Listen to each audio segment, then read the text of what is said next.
as I mentioned, B1184, the issue of course, the flag, the flying of the Union flag. I don't intend to try and rehearse all of the arguments that we had here on the 3rd of December, but the first thing I would like to do is of course, condemn. There's been a string of attacks and threats against many elected representatives across the North, not least in this chamber, the most recent being our colleague Councillor Hanna, whose home was attacked. To condemn those threats and those attacks in the strongest possible terms, and to say that we obviously are concerned about them and we wish them well.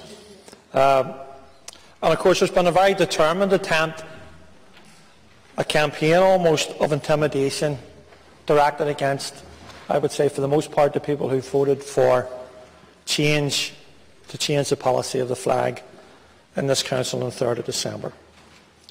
And I think it's important that, certainly for our part, we want to send out a very important message to those people that we won't be intimidated by those threats, that their protests are pointless, and that will have absolutely no impact on the decisions that we intend to take, the issues that we intend to raise in the weeks and the months ahead in this chamber.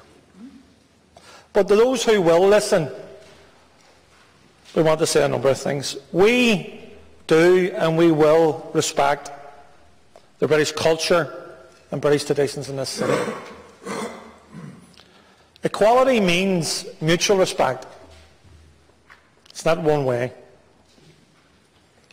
And no community, no individual has anything to fear from equality or from mutual respect. But let's be clear about one of the reasons why we're in the mess that we're in today.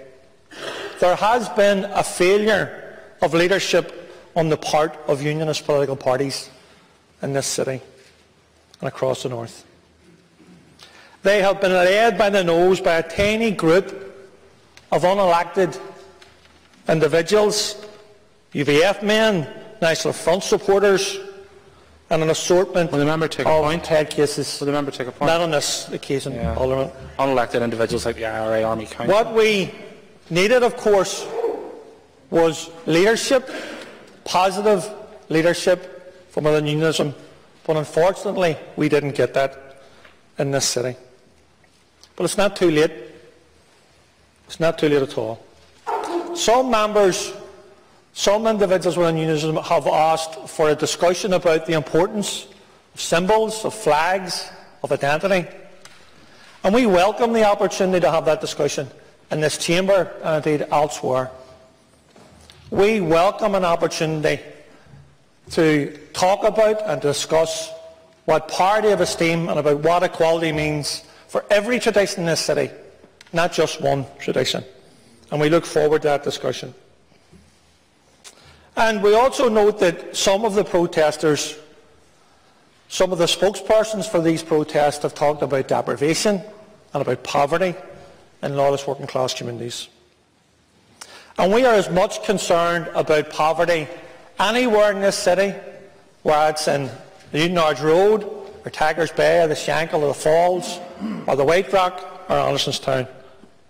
And we are up for a discussion with political leaders, or indeed with loyalist community leaders, about how we tackle that poverty and how we tackle that deprivation.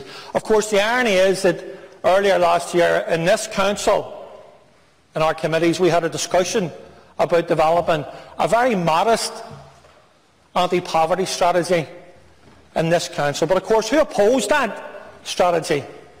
The DUP opposed that strategy.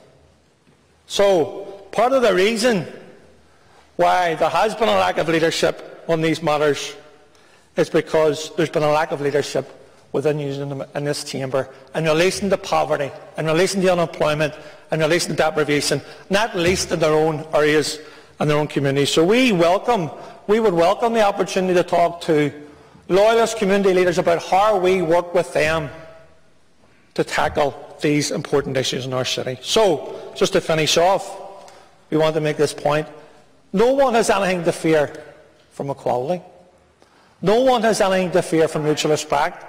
no one has anything to fear for respect for every tradition and every symbol. Thank you, Councillor.